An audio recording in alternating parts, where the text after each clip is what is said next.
How we doing? My top 12. Oregon, the best team. They're only undefeated team in the country. Texas falls at number 2. In the SEC, and only one loss on the season, and that's great. And that was a great Georgia team, even though that game looked like Georgia was a better team, but Texas keeps getting better. Notre Dame flips because of Penn State. I flipped them 3-4 because Notre Dame looks better. And Notre Dame did not play Penn State. The one loss they had was to the one loss given to Northern Illinois, and that was a big upset, I know. But Penn State could get beaten any week anyways. Georgia, best team, beat Tennessee. That's why they're over Tennessee, but Georgia did not play well this week. Tennessee is 6. SMU is 7. Over Ohio State. I know in the ESPN polls that's different, but I just don't think Ohio State's as good as they are. Ohio State lost to Michigan. They have 2 losses. Boise State, simple. They're just getting better and better. Indiana, because they lost, I think Boise is more talented. And Boise has the Heisman Trophy winner, I think. But many people are giving it to Travis Hunter. Arizona State keeps playing good.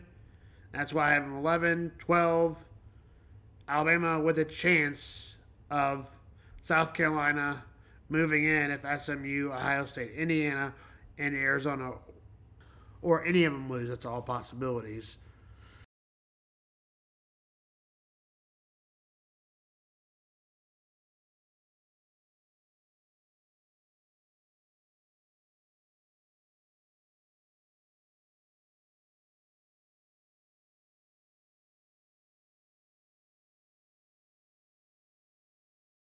We'll talk about that more. All thoughts on the local team. Mizzou has had a great season, has had a good season, and has a chance to have a legit season with a win and a bowl win.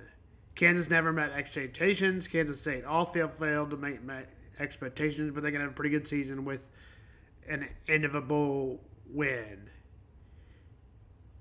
Hit on Trevor Lawrence. Let's look at that play. Absolutely not okay.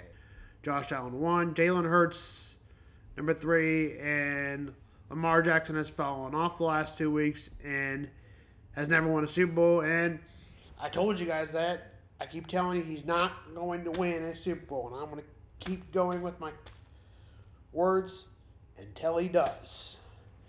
NFL Power Rankings: Lions, they're the best team in the NFL. There's no doubt. I mean, I know they almost lost to the Bears, but look, they're just really good and it shows. Bills number 2 is because they're really good and they have 2 losses. So do the Eagles, but the Chiefs are number 3 with the best record in the NFL. Eagles are number 4. Vikings beat the Green Bay. That's why I put them at number 5. And the Vikings only have 2 losses. Packers have 3. So I put the Vikings number 5. Green Bay put 6. Steelers at 7 with the most dangerous team. 8. Ravens moved down a bunch in the last week. A couple weeks. They would have been 4 a couple weeks ago. They're not anymore. LA Chargers, only because the Ravens beat the LA Chargers last week. The Ravens and Chargers kind of always fail both times. Can always do don't ever meet expectations. Commanders look good. Texans won this weekend, so that's why I put them at 11, and they're staying in the playoff race. And Denver keeps staying good, and they're doing good for their wild card. I have them at number 12, but you really could put anybody else in. I know I didn't go in complete order for teams because I just gave you my top 12. Power rank. How good are Steelers? The most underrated and dangerous team in the NFL. We combine that win with the Ravens loss that we showed you, and here are the numbers. Entering the weekend, the Ravens were still the favorites to win the AFC North.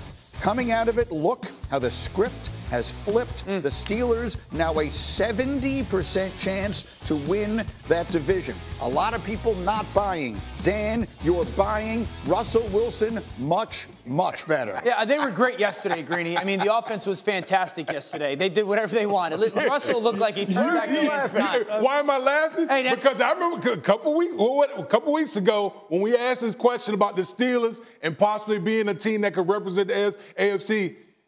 I was critical of them. You was absolutely Well, here's critical. my thing, Wood. I got to give them their flowers yesterday. Now, Cincinnati's defense is literally atrocious. They stink. I mean, they're awful. Yeah. Yesterday, I thought Russell turned back into time. That being said, he's played 1,000 games in the NFL. He had 254 yards after the catch. Now, I do think his experience pays dividends at times. They're going to double teams Pickens at the bottom, and then they got a triangle up top. He's going to see that safety jump down on Freiermuth, and that's a touchdown over the top. What the corner's doing up top, but this is Russell's ability to have experience, to know what defenses want him to do or are trying to do against them, vacated middle of the field, and this throw essentially ends the game. Again, George one-on-one and some seam shots were big. They were great. He was great. With the win, the Steelers clinch a 21st consecutive non-losing season, which ties the all-time record. Look, I think we can identify the 7 teams likely that are going to make the playoffs in the AFC, right? Kansas City, Buffalo, Pittsburgh, Houston, the Chargers, the Broncos, and the Ravens. You tell me who they can't beat. I mean, people talk about, oh, the Steelers, they can't do this, they can't. Who is it that the Steelers, playing the way they're playing right now, cannot beat? A lot of parity in the AFC. Yeah. There's a lot of parity. There's not a Detroit. There's not a Philly in the AFC. And so why not Pittsburgh? Why not? They play really good defense. If we're getting this Russ right here. Former Blue Devil. Cal's team to watch out for, players to watch out for is Adrian Stolzowski.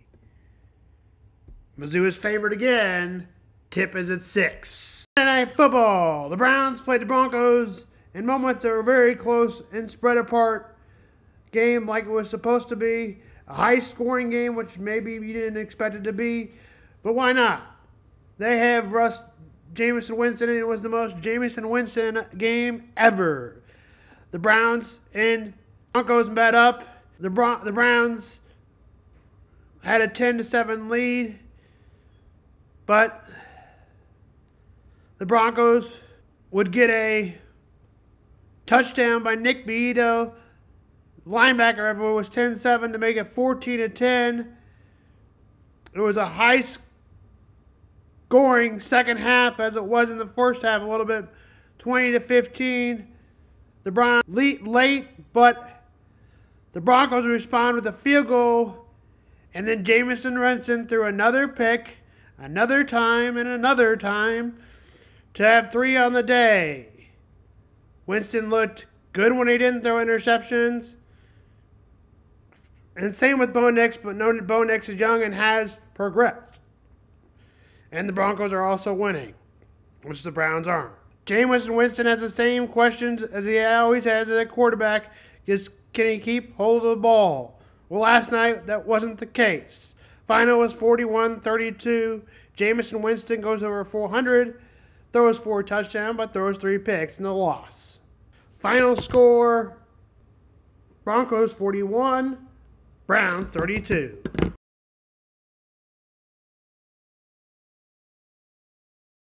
Mizzou will play Cal. Caleb Grill got hurt on Wednesday. Luckily, he was discharged from the hospital.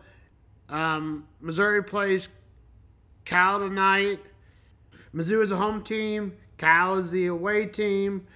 Mizzou is favored by 9.5 on the road. Jamar Bates is a player to watch out for. He has 11.9. Also, Mark Mitchell, who averaged 11. The memorabilia sure up on the walls if you want to see what that looks like. There's a camera button on the. Yeah. Okay. Hold on a second. As you can see, I have some there's some WWE stuff on here. And I'll get to the baseball stuff. So actually, last year for Christmas, my new brother-in-law gave me a signed Severino jersey. Which was the name? Luis Severino, yeah. Luis Severino. When did he play for the Yankees? He was with them until this year, his whole career. Okay. Who does he play for now? He's with the Mets. Okay. Oh yeah, I remember him. Okay, yeah. Yep. And then I've got some other stuff.